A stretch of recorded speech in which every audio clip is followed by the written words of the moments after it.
Hoy, ikaw, oo, ikaw makinig ka sa akin, tumingin ka sa akin. Makinig ka sa panahon ngayon na kung saan lahat magaling lang sa umpisa. Utang na loob, huwag ka nang magpabiktima. 'Di ba? Huwag ka magpaloko kasi sa panahon ngayon, ang pag-ibig ay talaga nga namang laro-laro lang. Maraming manloloko, lalo na yung mga basketballista dyan. Nagagawin kang bola, pagpapasapasahan ka, o di kaya gagawin kang rebound. Di ba? Yan yung yung malungkot. Malungkot lang kasi hindi pa tapos sa ex nila, hindi pa nakaka-move on, hindi pa magaling. Kaya ang ending, ikaw ay gagamitin. At dahil weakness mo ang mga loko-lokong tao, red flag at talaga nga namang cheater, ikaw ay nagpapauto. Tama, mali? Kaya naman mahal. Anyo masuyo, andito na naman ang spicy opa mong hindi ka lolokohin kundi mamahalin ka lang. Huy! Ako ba rin to, si Kim Chino at mga kasama mo ko mahal 69 tayo, 6 to 9 p.m. Yan, gustong-gusto nyo. Monday na Monday talaga nga namang kabaliktaran mo ko kasi nga 6 to 9 p.m. Pero mahal no, mahirap yun no, yung invested ka sa taong hindi pa pala buo, 'di ba? Hindi pa magaling, may trauma pa, hindi pa nakaka-move on sa ex niya. Kaya ang tanong ko sa iyo, yan bang jowa mo naka-move on na o ginagamit ka lang? Hindi, minsan kasi yung mga jowa mo ay talaga nga namang nirarush na mapa-oo ka, nirarush na maging kayo kasi nga gusto nila ng kompanyon. Gusto nilang may magamit, gusto nilang may pansamantalang butas. Kasi ang ending, baka ginagamit ka lang at ang tawag sa'yo, rebound. Ano ba yung rebound? Yan yung parang band-aid relationship.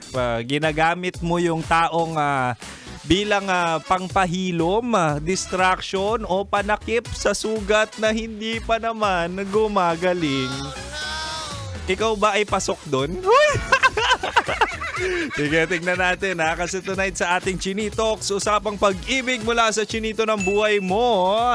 Bibigyan kita ng 3 senyales na ikaw ay rebound.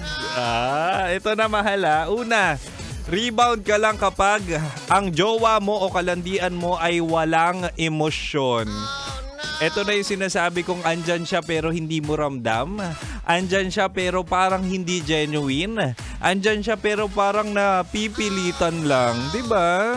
Nahirap yung ganun, yung walang depth, walang kilig, walang effort, walang connection.